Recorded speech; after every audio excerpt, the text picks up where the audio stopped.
Hi, everybody. I'm Chad Cool. Welcome to another edition of the Northland Outdoors Podcast. Hey, we're getting into midsummer, mid-July, late July.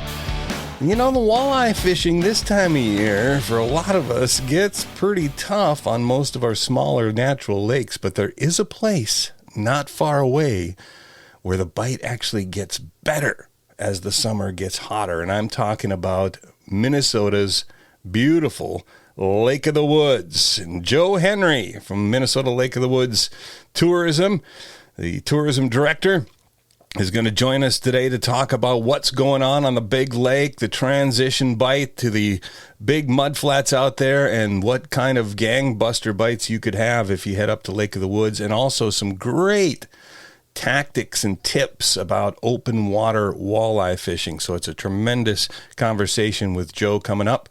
But before we get to that, a quick reminder, make sure you don't miss a single minute of the Northland Outdoors Podcast or anything Northland Outdoors. Get yourself over to inform.com and subscribe. Costs next to nothing, and you'll get so much access to so much information across the entire Forum Communications network. It's a fantastic buy. Plus, everything Northland Outdoors. You don't want to miss that. Also, make sure you stay up with us Sunday evening to catch the latest episode of the Northland Outdoors television series.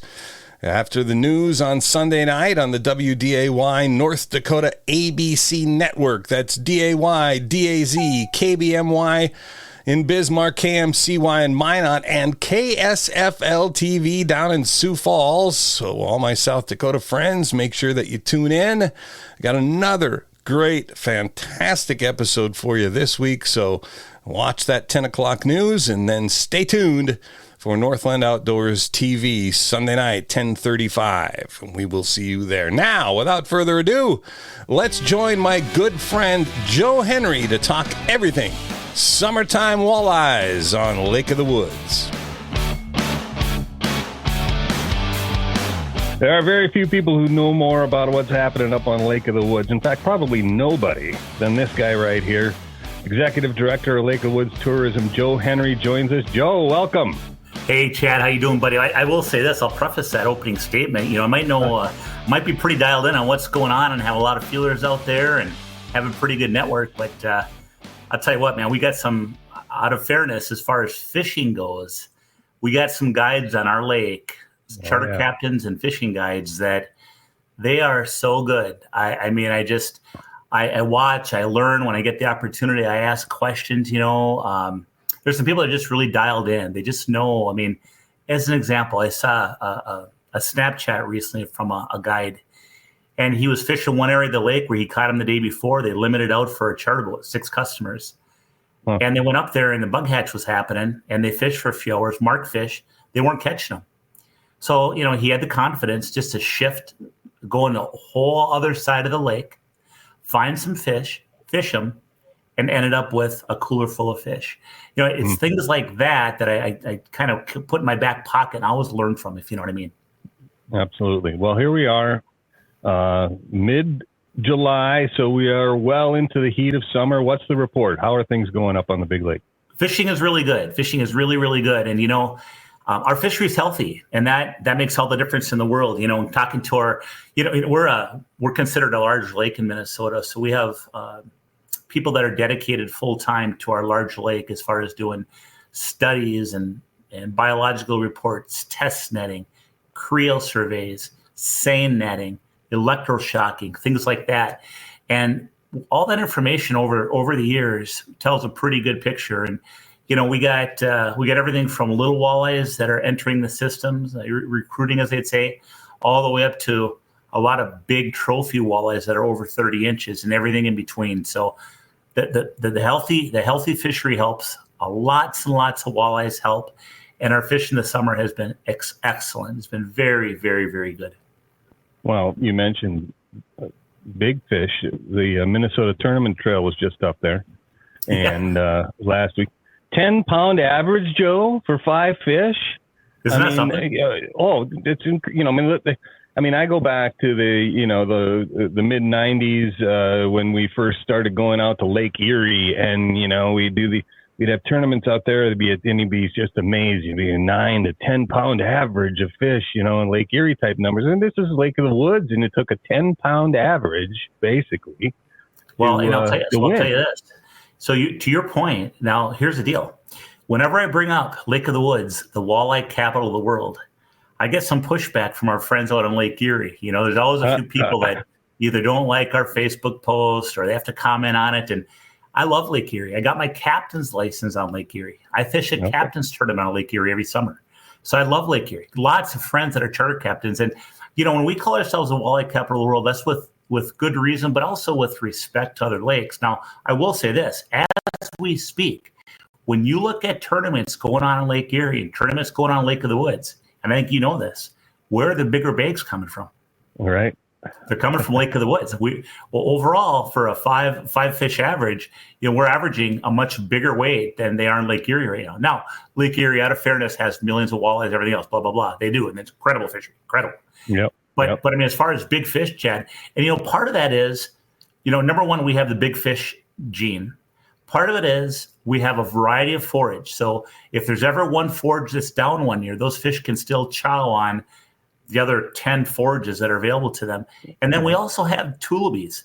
And I know you know this, but when a walleye in Lake of the Woods becomes 25 inches or 5 pounds, their diet really shifts and they really start focusing on tulubies. For a walleye to get to 25 inches, it takes 10 years. Right. For a walleye in Lake of the Woods to get to 30 inches, it takes another 10 years. You might be thinking to yourself, why in the heck would it take another 10 years to grow only 5 inches? Well, it grew 5 inches, but it doubled in weight. It went from 5 pounds to 10 pounds.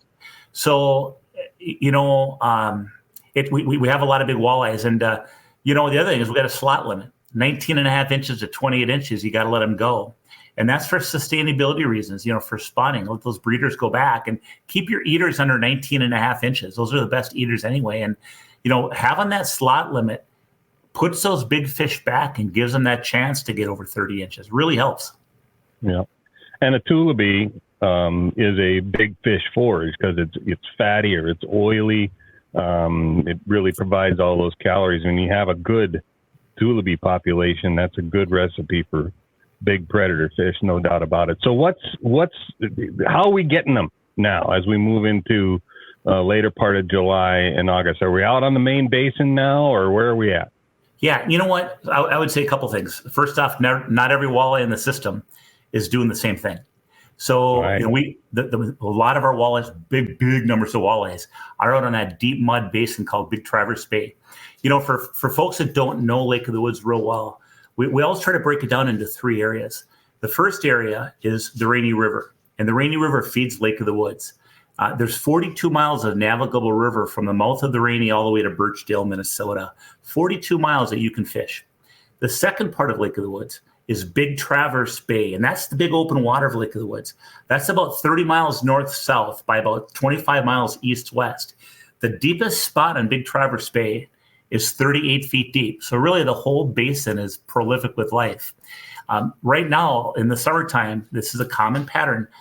Big numbers of walleyes will gravitate to that deep mud, anywhere from 30 to 38 feet of water. And they'll be out there in huge schools, roaming around, picking off all the different forage there is for them out there.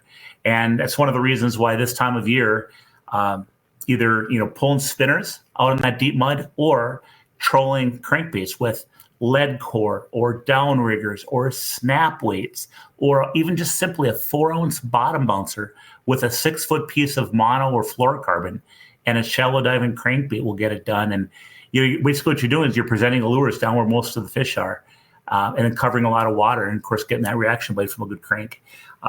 So yeah, those are the 2 ways: pulling spinners and pulling cranks right now. I will say we've had a really good bite in shallow water as of late.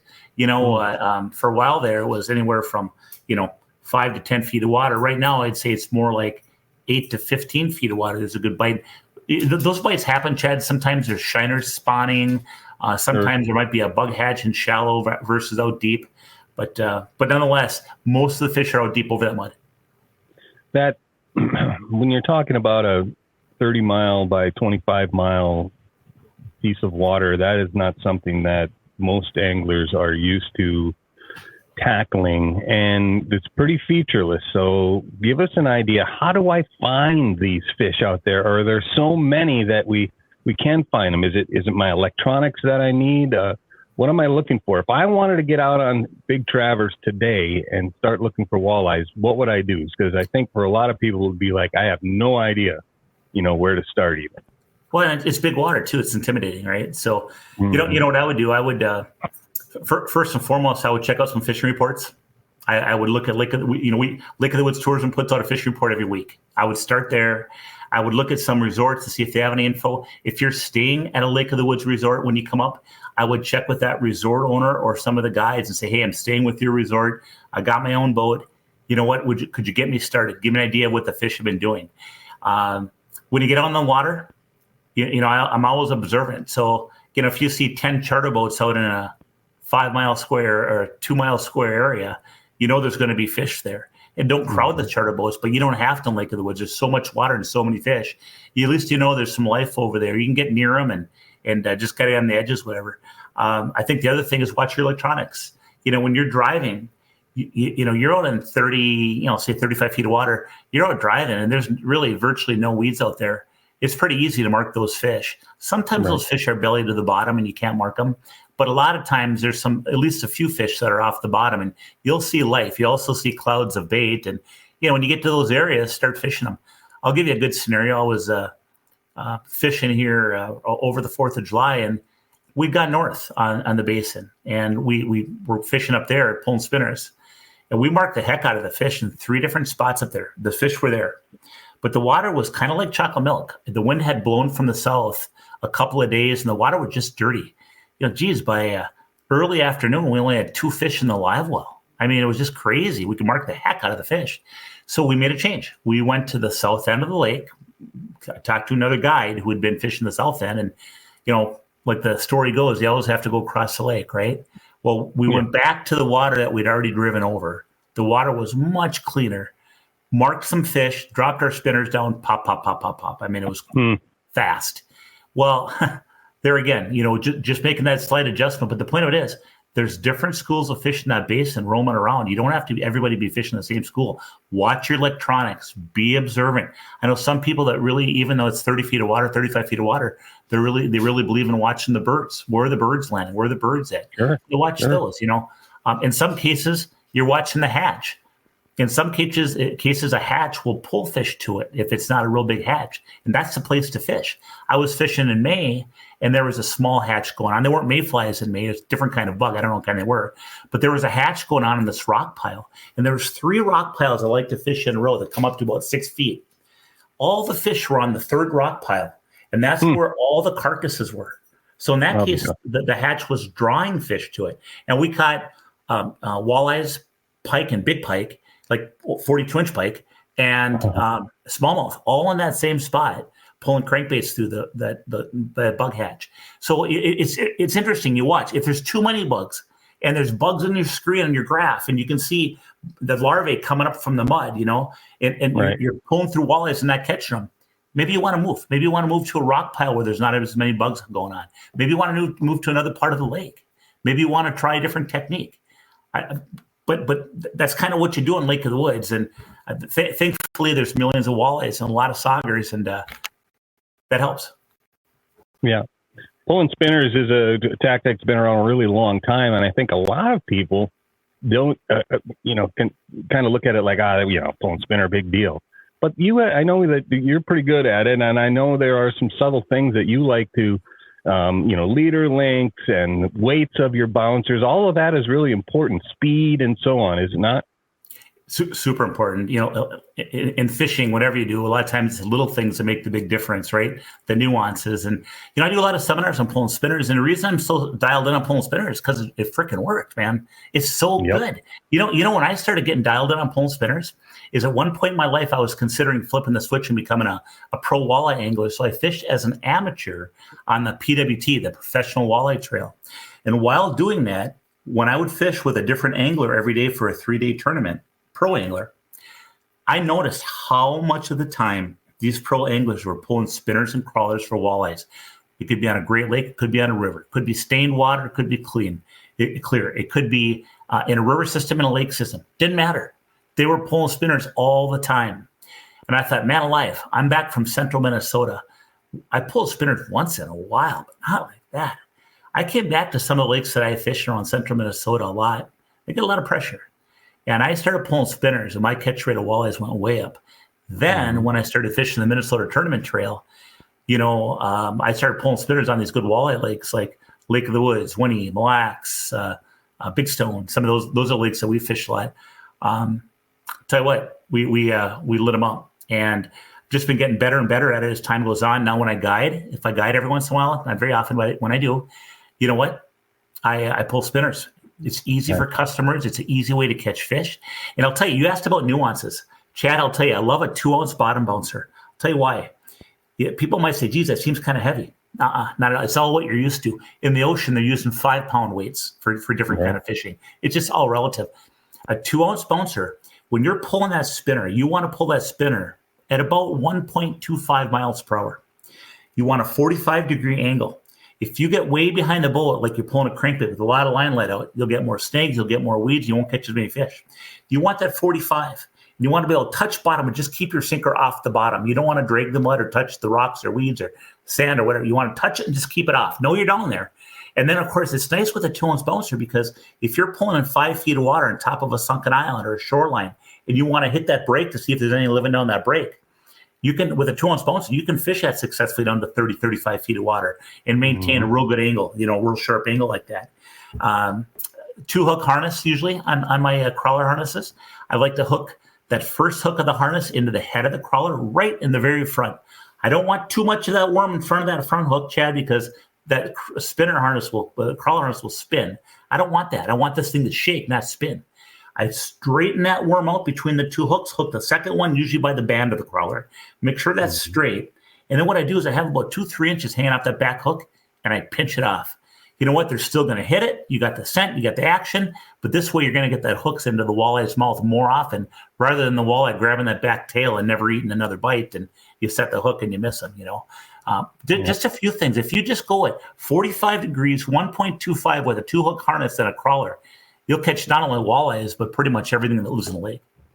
One of the things I learned, there was a couple of years ago, we were up filming one of the episodes of Lake Commandos, a show I also produce with Steve Panaz and you. And we were trolling on the main basin, trolling spinners. And if I remember correctly, that was right when forward-facing sonar was coming out. Garmin had the first live scope. You remember this? And we set it up. 100% I remember this. Yeah. And we put a really heavy weight on a spinner, and so we could keep it right close to the boat. And we watched it on the sonar, on the live scope. You could actually see the blade, flickering as it spun. But what was most amazing, and this taught me a huge lesson, and that is change up colors, change up patterns whenever you can. What was amazing was how many fish came up to that spinner and then didn't eat. And the next one would come and didn't eat. And then one would come and would eat. But the lesson was that a lot of fish are triggered by different things. So don't be afraid to, if you're not getting bit on a silver, go to a hammered gold or something really bright or something like that. Would you agree? 100%. I remember that day, what we did, Steve Panaz was kind of experimenting with that technology. You want to incorporate that in show. Now that was Garmin too. That was a Garmin unit. What he did, we put on 7 or 8 ounces so that when we put the rod in the front of the boat, that angle of the dangle would get that bouncer right to the back of the boat, not any further back because we wanted to get it into the forward-facing sonar. And of course, he filmed that, or you filmed it, and it was amazing to watch that and watch those fish come up. I think a couple of things. Number one, that wasn't a real good bite in the basin. If you remember, we marked the heck out of those fish, but we didn't catch a ton of them. They whether they're full of bugs or whatever, we were having a hard time catching those basin fish. So what we ended up doing for success is we went to a shallow rock pile and we pulled spinners over shallow rocks and smacked them. We just absolutely smacked them. Again, we changed areas. But, size of blade, I think the size of the blade matters. And, in Lake of the Woods, if you ask me what number and what color, if I had one blade to go to, it would be a number 4 Colorado, deep cup, hammered gold. That would be my number one blade. In fact, that's probably my number one blade any body water if I had to choose right now. without knowing the color of the water and everything. But I base my blade color, Chad, on a couple things. Number one, first off, watercolor. If it's stained water, I'm going to, like Lake of the Woods, you get that kind of rust color. I'm going to use the golds. I'm going to use brighter colors like orange and chartreuse and pink, glow white, glow red, or a combination of gold and those colors. Now, if it's real gin clear water, I like my hammered silvers. I like my blues. I like my more natural patterns. Right. I also look at the size of the blade. To me, the size of the blade has a lot to do with it. I like my number 4. It's kind of a mid-sized blade, number 4 Colorado. If I'm fishing a big walleye tournament in September and looking for big fish, I might go to a number 5 blade.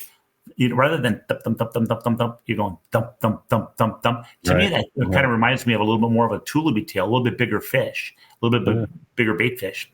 When you talk about colors, when I got on Lake Erie, and when we ran cranks on the Central Basin, we had 14 lines out, 7 on each side of the boat. And that's where you could really, really experiment with colors.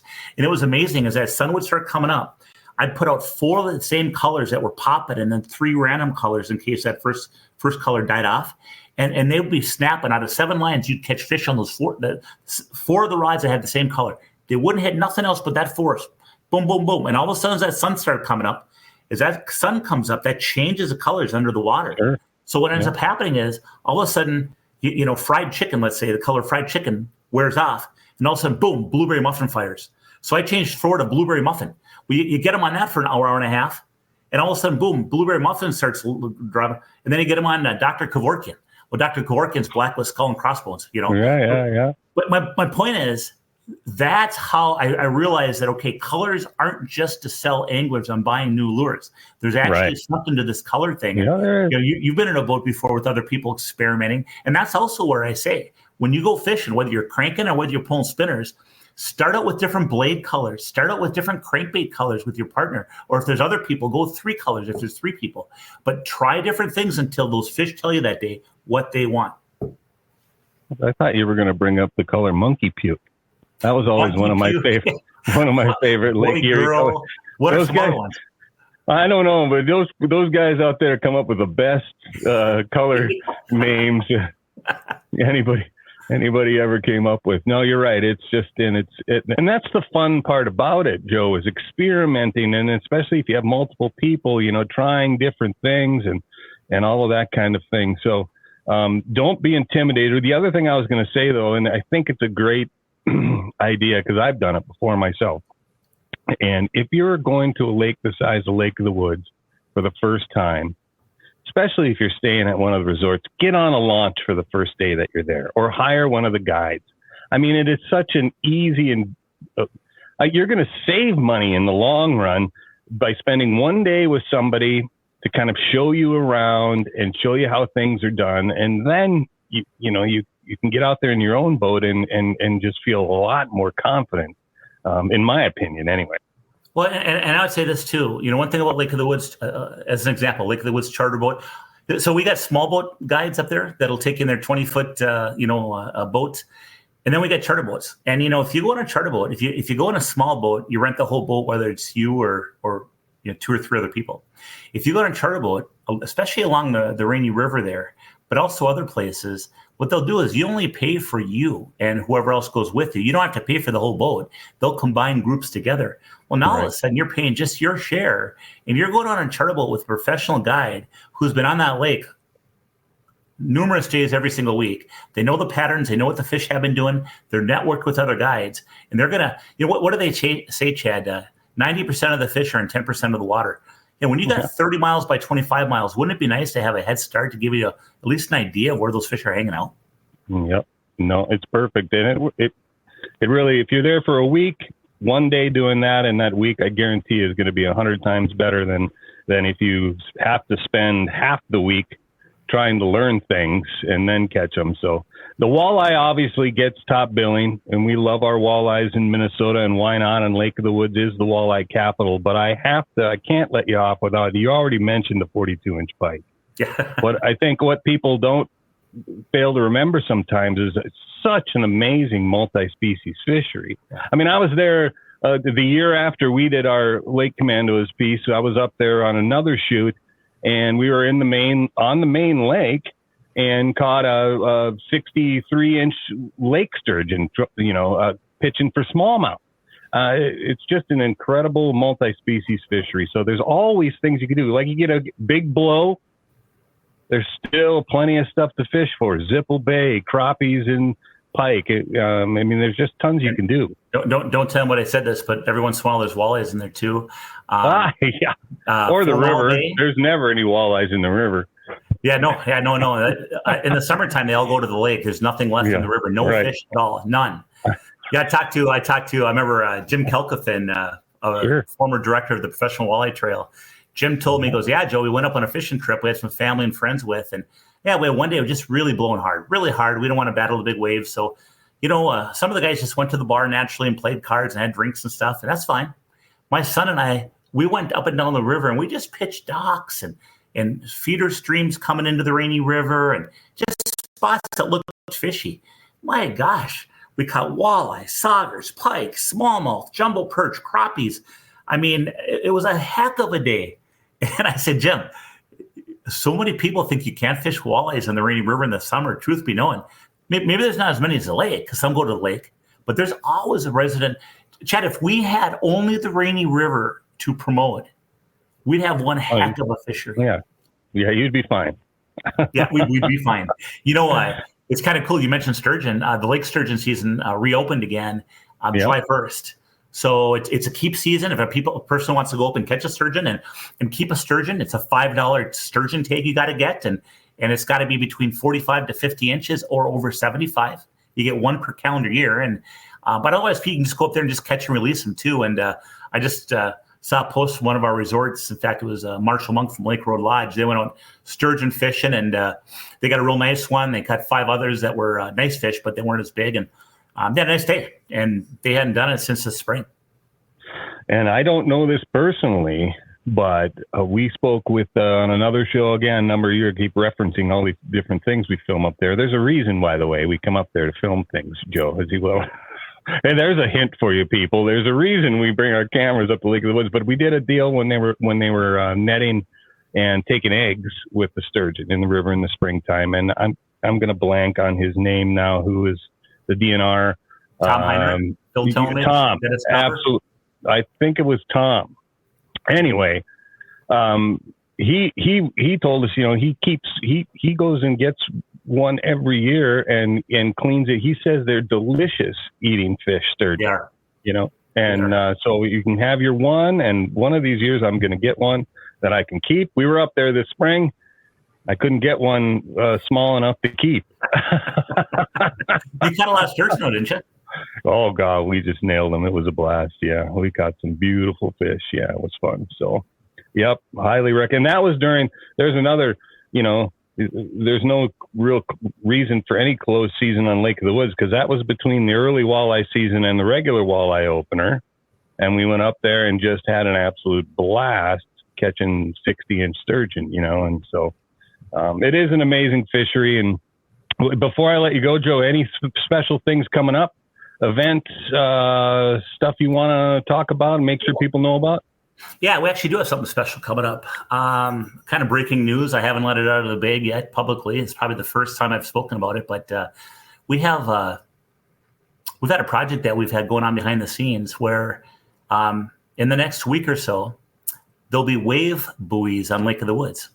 So what you'll be able to do is you'll be able to log on to the Lake of the Woods Tourism's website, which is lakeofthewoodsmn.com. And we'll have an icon on our homepage there. You can click on that icon, and it's going to give you wave buoys. There's 3 different wave buoys. We're going to have one on the west side of Big Traverse Bay. We'll have one on the east side of Big Traverse, and then we'll have one north of Little Oak Island up at the northwest angle. And, based on, where you're going to go boating, where you want to go fishing, whether you want to go travel across via boat to the northwest angle, whatever you want to do and whatever you're doing, this is going to be people are going to be able to log on. And the measurement's taken every 30 minutes. So within 30 minutes, you're going to be able to tell what those waves are doing out on the lake, 5, 6, 7, 8 miles out. I tell you, that's very handy in making decisions to keep you safe. It's nice to keep based on the crew you have. If you have a whole bunch of older people or young kids, and you don't want to go out and be in any kind of wave action. You want to stick towards shore if it's wavy out there. This is going to tell you that. It's just going to be a very handy way to find out what's going on offshore. When you're back in a harbor, in the Rainy River or in a bay or in a harbor, you can't tell. I mean, it can be calm, and there's still pretty good sized waves out there because they might be leftover residual waves from yesterday's blow. But it's big water, and this is going to be one tool in a boater's tool belt that's going to help you make good decisions on the water. Yeah, that's a saltwater thing. I mean, that's, they do that on the ocean. That's great. And if you're in one spot of the lake and you want to go to the other, you can instantly know what conditions there are 20 miles away. So that's really neat. Yeah, they have it on. They have those buoys on other Great Lakes as well, and sure. It's too bad Lake of the Woods didn't qualify for any grants or anything because we're not technically a Great Lake now.